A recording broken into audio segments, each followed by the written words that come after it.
Hello everyone, আসসালামু আলাইকুম। আশা করি আপনারা সবাই ভালো আছেন। আজকে আমি আপনাদের সাথে শেয়ার করব চিকেন শাসলিকের রেসিপি। চিকেন শাসলিক বানানোর জন্য আমাদের এখানে লাগবে চিকেন, এবং আমি এখানে সবজির ভিতরে ব্যবহার করছি গাজর, টমেটো এবং পেঁয়াজ।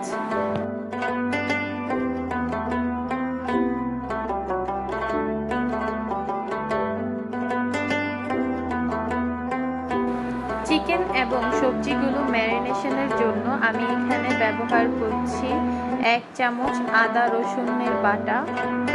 এখন দিয়ে দেব হাফ চামচ গোলমরিচের গুঁড়ো এবং স্বাদ মতো চিলি ফ্লেক্স।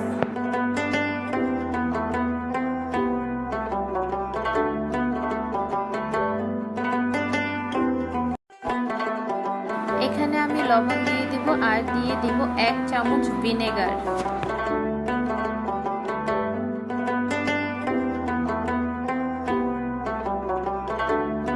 এখন দিয়ে দেব 1 চামচ সয়া সস এবং টমেটো সস। এখন আমি স্বাদ মতো গুঁড়ো মরিচ দিয়ে ভালোভাবে চিকেন এবং সবজিগুলোকে মিক্স করে নেব এবং রেখে দেব 1 থেকে 2 ঘন্টা।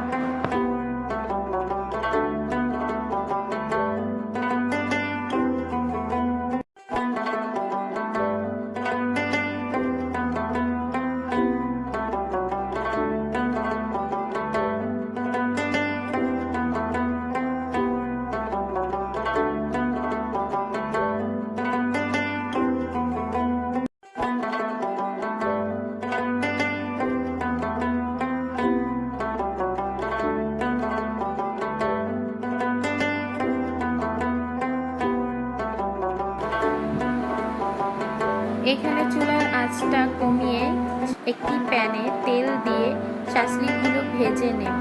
চিকেন শাসলিক ভাজার জন্য আমি এখানে একটি সস রেডি করেছি। সসের ভেতরে আমি দিয়েছি তেল, টমেটো সস এবং সামান্য পরিমাণে চিনি।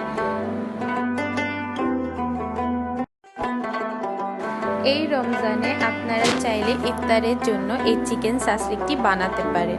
এটি ছোট থেকে বড় সবার পছন্দের একটি খাবার। আমার ভিডিওতে যদি আপনাদের ভালো লাগে তাহলে অবশ্যই আমার ভিডিওতে একটি লাইক এবং আমার চ্যানেলটিকে সাবস্ক্রাইব করবেন। আল্লাহ হাফেজ এভরিওয়ান।